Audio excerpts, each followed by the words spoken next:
Hello, students. My name is Steve Carty. For those of you who have not seen any of my presentations to this point, um, I've been an instructor for UMA for about 2.5 years. I have an extensive healthcare background, and that's kind of what led me to higher education. As much as I like the healthcare industry and working in my former career of hospital administration, um, I love education even more. Um, so UMA is a great school to be a part of, and you're in a great course. And MG 2150 is a really good course and a good introductory course, and gives you some good information about what you can expect in the healthcare industry, and just a little bit in general about what leadership could be like in the healthcare profession. With that said, just to tell you a little bit about myself, again, like I say, I've been in the hospital industry, and I've been doing that for 15, 20 years or so. I have really enjoyed the profession. It has its many challenges, just like any other profession. And honestly, and a hospital administrator um, often has even more challenges than say a manager of maybe a retail business. I don't know, maybe not, but there's a lot of stresses in healthcare administration. But like I said, there's a lot of good times as well. So I was in I started out my healthcare career volunteering in physical therapy at a hospital while I was going through college.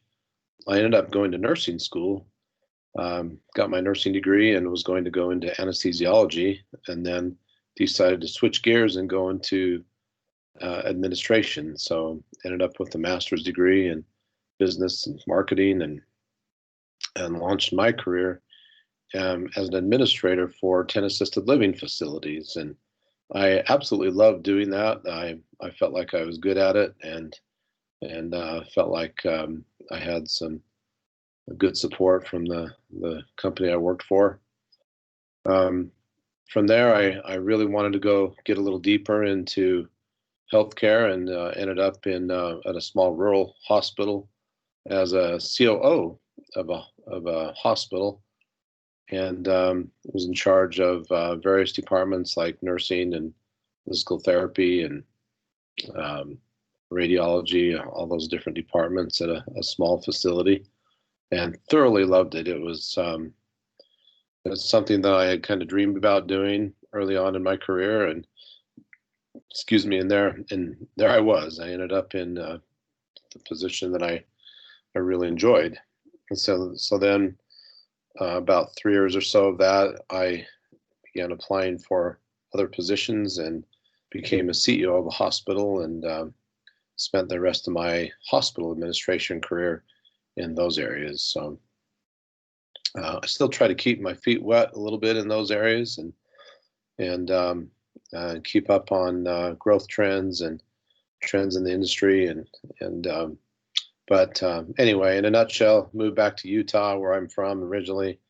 The background you're seeing here is the mountains that are similar to Utah's mountains, and I also teach skiing here, so it's kind of nice to be back home. And since I've been here, I've been in higher education, been doing that 6+ years, and I've just totally loved it. So anyway, enough about me and about my background. And this chapter is chapter 7. We're going to talk about the last part of that chapter. So let's go ahead and get into that.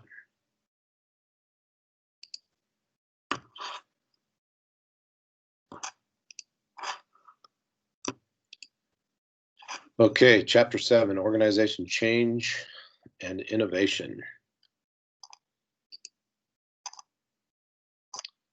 All right, talk about business process change or re-engineering. So many businesses find themselves in a mode of having to change processes, and that's mostly due to becoming more efficient, um, using their money more wisely, redesigning things, possibly chopping job descriptions or redoing job descriptions, which I've had to do many a time in my hospital administration career. I've had to change out or redesign job descriptions. Sometimes it ends up that you end up adding another position, or maybe even taking away a position or half of a position, and then reassigning the other half of those duties to another person. So re-engineering, like I said, costs, service, time, all those types of things figure into all of that. ERP, a large-scale information system for integrating and synchronizing the many activities in the extended enterprise. So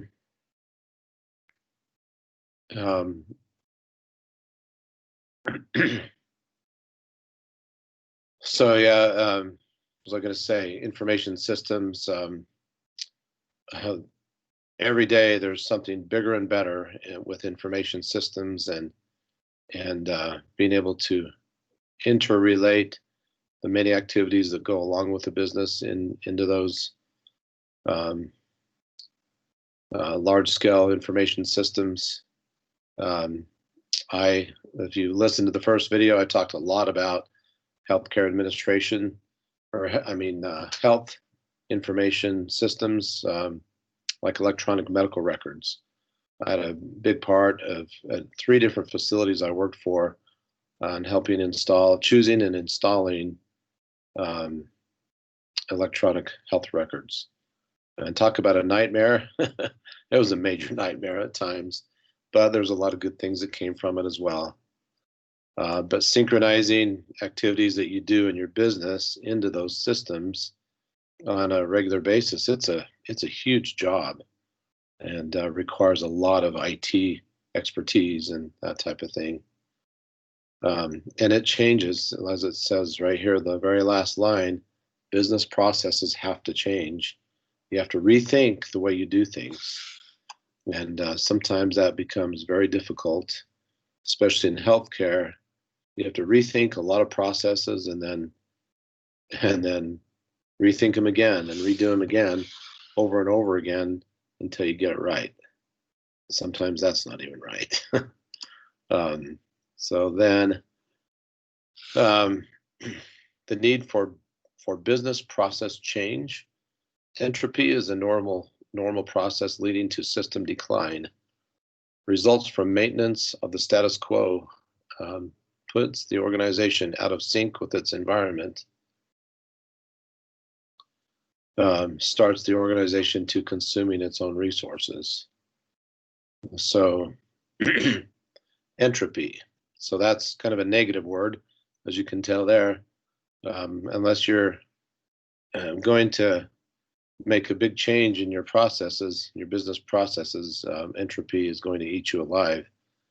Your business will be declining, and that's again, I talked a little bit about this in the last, the first part of chapter 7, where COVID-19, unless businesses have been able to adapt to the effects of COVID-19, which is an external force, it's very difficult. It's very difficult to adapt, and if you don't adapt, this is kind of what happens. Organizations begin to decline, and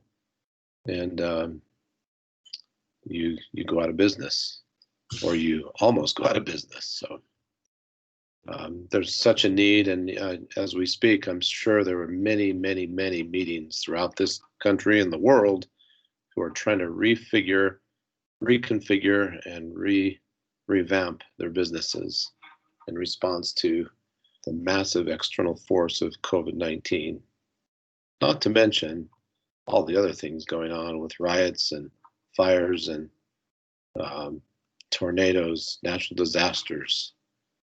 It just It's bizarre what's going on this year. Approaches to business process change. Recognizing the need for change and acting on it with a sense of urgency. How many companies do that?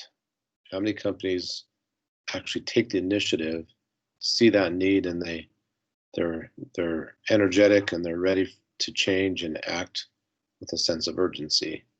Starting with a clean slate opens up the process, using a blend of top-down and bottom-up involvement.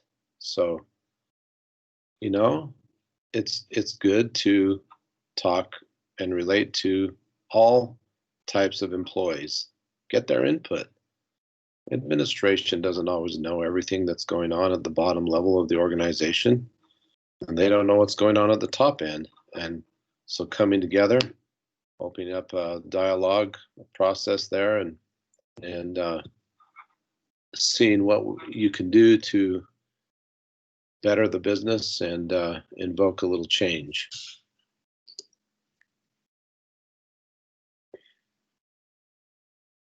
Let's see.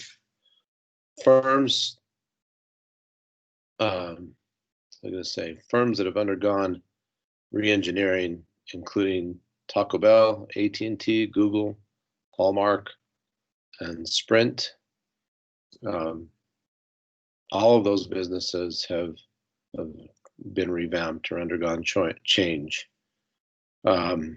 If you look at some of the businesses in the country that have kind of gone under, and I don't know, I don't even begin to know the reasons why some of them have gone out of business. I haven't read that much about them, but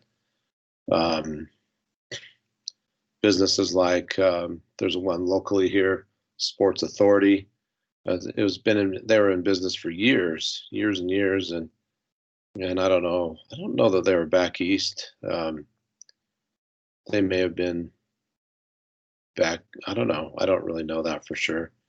But the Sports Authority around here, Sears. Most of you should know what Sears is.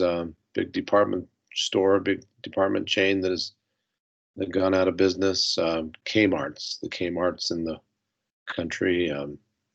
There's a lot of big businesses that have, in my opinion, I guess I don't know this for sure, but it just seems like those businesses, a lot of those didn't take the initiative to make the change as things changed in our country with internet service technology in general, the way things are marketed to the public and that type of thing. Basically, it seems like unless you have gone online with your products, your business is you're probably going to go out of business.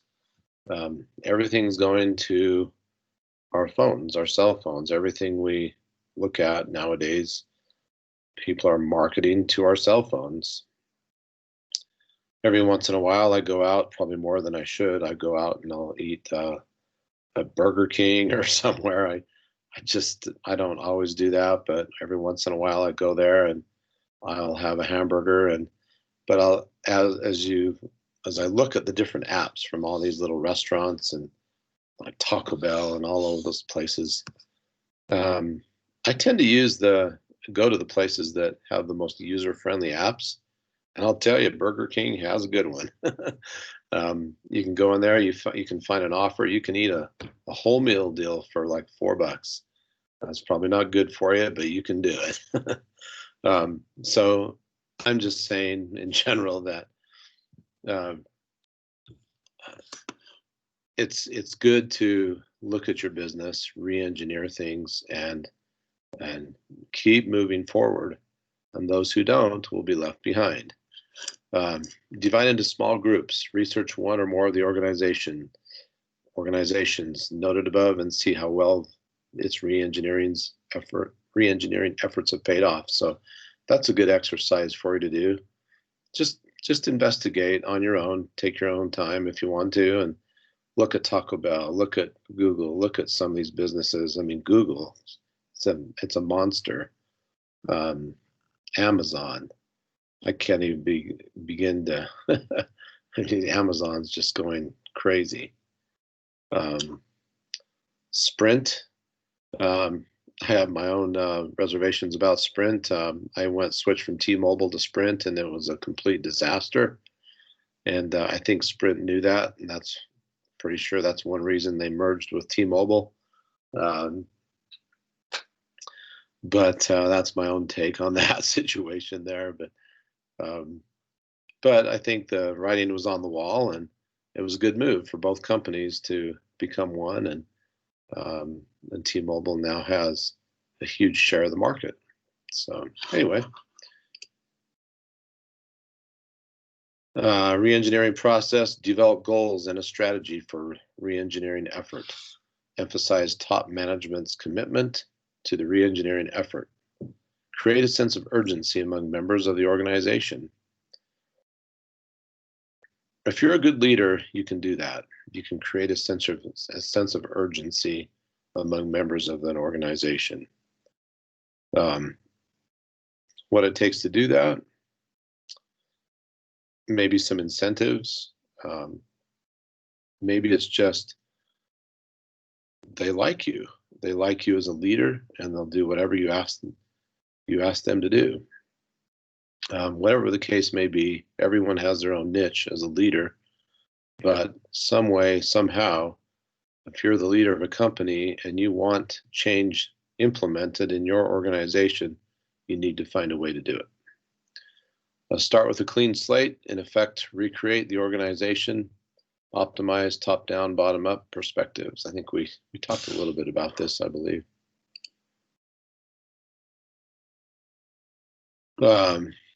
Organization development. Organization development, a planned effort that is organization-wide, managed from the top, and intended to increase organizational effectiveness and health through planned interventions in the organization's process using behavioral science knowledge.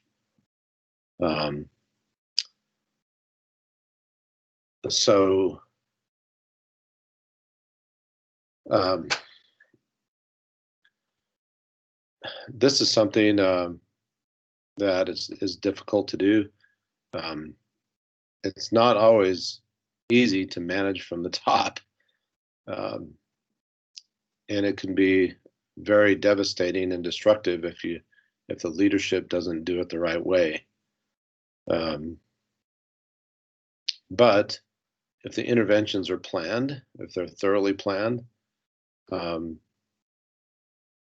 and you do it in a very delicate way, and as it says, using behavioral science knowledge, it can be effective. And but in my opinion, it's more important to use, talk to your employees, get some input from your own employees, and there's nothing like sitting down with your organization, whether it be the bottom level, middle level, top level. Sit down with everyone at some point in time and get their input and their knowledge, and then take into account everything that you've heard. There's nothing like sitting down, if I'm the lowest level employee, and all of a sudden I see the administrator using one of my ideas. That's pretty cool. And more than likely, I'm going to be sticking around as an employee in that organization for a while. OD assumptions, organizational development assumptions. Employees' desire to grow and develop. That's what we assume as leaders, right? We assume that employees desire to grow and develop. Not always true with employees. They don't all desire to grow and develop. Hopefully, when you hire employees, you pick the ones that do want to do that. Employees, and honestly, as a hospital CEO, I interviewed a lot of people, and I'll tell you that I had when I first started as a hospital CEO, I had a nurse come up to me, and I think the director of nursing had just quit her job. And this nurse came up to me and she said, "Hey, Steve, I'd like to apply for the nursing director position. and she told me about herself, and she immediately said, "Hey, I know I'm very young in nursing. I haven't been a nurse for too many years. I think it was maybe only a couple of years." Um, but as I interviewed her and I looked at her, she had a load of ambition, just a ton of ambition and a ton of desire to grow and develop. And as I interviewed her and other employees and candidates for that position, guess who I gave it to? I gave it to her because of her enthusiasm and her desire. And as students, when you go out and apply for positions, keep that in mind. Even though you may not think you qualify for a certain position, think again. If you show that you have desire and motivation, you're going to be snatched up, um, and your just your excitement, your attitude will help that employer make up their mind pretty fast. Anyway, I got off on a little bit of a tangent there. Employees have a strong need to be accepted by others within the organization. Yes, they do. People want to feel belong, or they want to feel like they can belong in an organization. Um, they definitely want to be accepted by others. I feel that way. It's hard for me sometimes being out here in Utah. I think pretty sure I'm the only one who works for UMA who lives in Utah, and becomes a little bit isolated. Um, and you don't always feel like, although my supervisor is really good about reaching out to me and talking to me and reaching out with different opportunities. That doesn't always happen in organizations. But we have employees all the way from Florida, where UMA is located, all the way to, I believe, California. I have a colleague over there. So anyway, individuals will influence the organization, and the organization will influence the attitudes, perceptions, behaviors, and expectations of individuals. So this is something I think we all have to be careful with.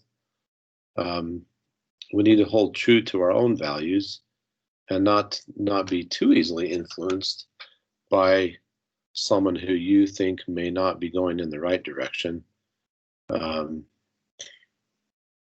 Whether it be just a colleague or or someone within the organization who kind of have some negative behaviors, maybe that's a person you don't necessarily want to listen to. Good to affiliate ourselves with those who will influence us with positive attitudes and perceptions and behaviors. I will say that everyone I've met so far at UMA has been very positive and very strong and supportive of me as one of their employees. So, organization development, OD techniques, diagnostic activities, team building, survey feedback, third-party peacemaking, process consultation, life and career planning, coaching and counseling. So all those types of things are techniques used by organizations to build on and receive feedback from their employees, and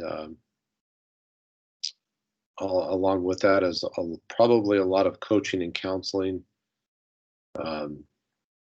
People like to plan with their careers, and especially early on in your career, it's nice to have have some knowledge of some kind of career ladder within an organization.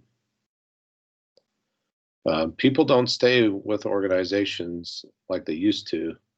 My own father was with Hill Air Force Base here in Utah for, gosh, almost 20, 25 years or more. Same job, almost the exact same job. Probably changed job duties a little bit, but I mean, he repaired navigational instruments for F-16s, and he did that for years and years. You don't see that anymore, and a lot of people or employees are constantly changing jobs. And one worry that I've had is is employee retention and how willing are administrators, how willing are they to retain their employees? Not always so much of how long you're going to stick with your job. How much investment are administrators really willing to put into their employees to keep them around and help them develop? And that's a little bit worrisome to me. I think sometimes administrators like to boot someone out and hire someone in there to take their place because they think the grass is greener on the other side. So it kind of goes both directions there. So that's something to think about as you get into administration. Innovation.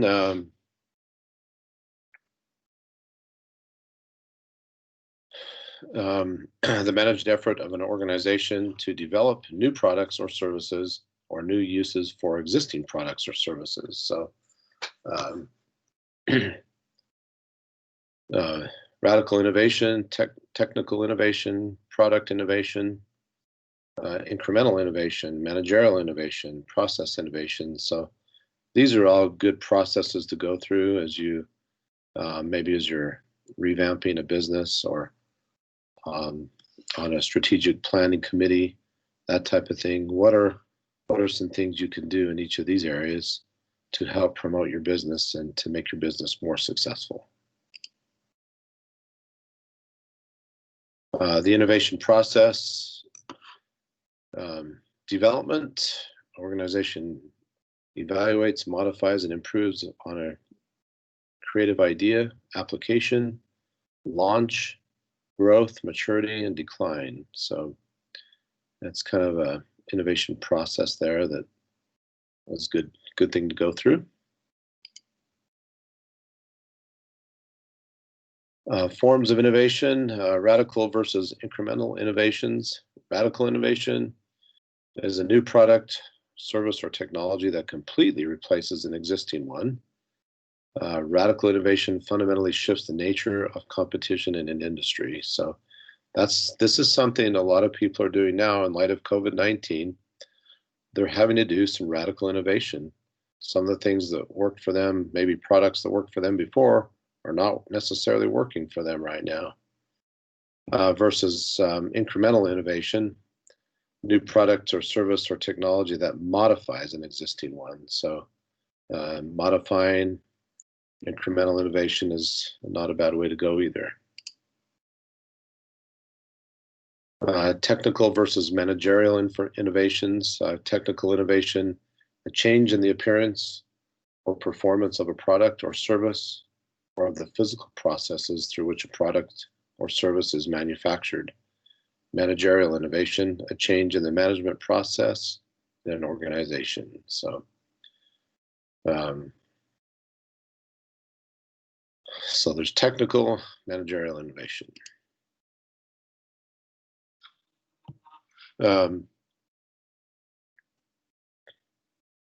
Product versus processes or process innovations. Product innovation is a change in the physical characteristics or performance of an existing product or service, or the creation of a new one. Process innovation is a change in the way a product or service is manufactured, created, or distributed. And then we go to reasons for failing to innovate.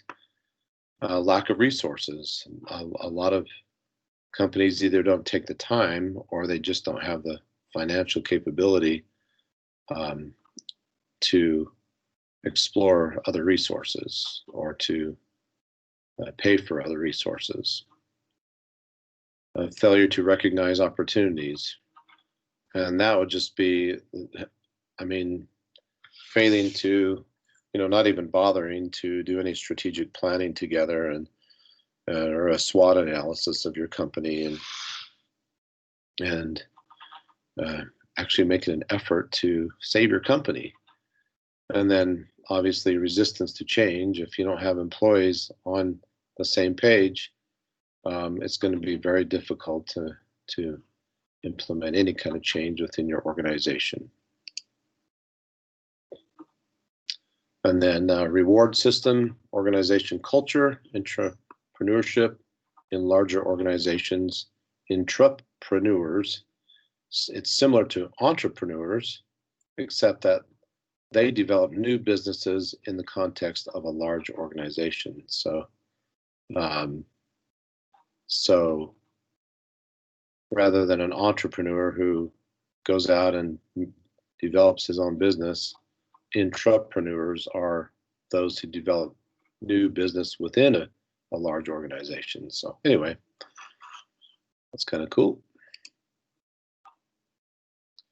So discussion starter, here's just something to think about. You're an IKEA store manager and corporate headquarters has instructed you to change the layout of your store. The change must be dramatic, but the details are up to you. What steps will you take to ensure that you'll be successful? So many things you could think about there and laying out your store, and it'd actually be kind of a fun exercise to get together with a group of people and do that. That'd be kind of a fun exercise. Anyway, that concludes the second part of chapter 7. So I would just, at the end of my presentations, I always like to talk to students about, just briefly, about what they can do to be successful in passing their exams and being successful as a student. What I like to tell you is to go to the chapter, take a few minutes every day, read the chapter, make an outline, highlight some of the things that I've talked about here in my presentation, take some notes, put some ideas on note cards, tuck those away, and then review those note cards every day. And then before you know it, when you get ready to take the exam, you'll have those things in your mind, you'll remember those, and you'll do well on the test. So take your time, make sure you take plenty of time every day to study, and you'll do well. It's been a pleasure talking to you today and with this presentation of the rest of chapter 7, and hope to see you soon. And we'll talk to you later.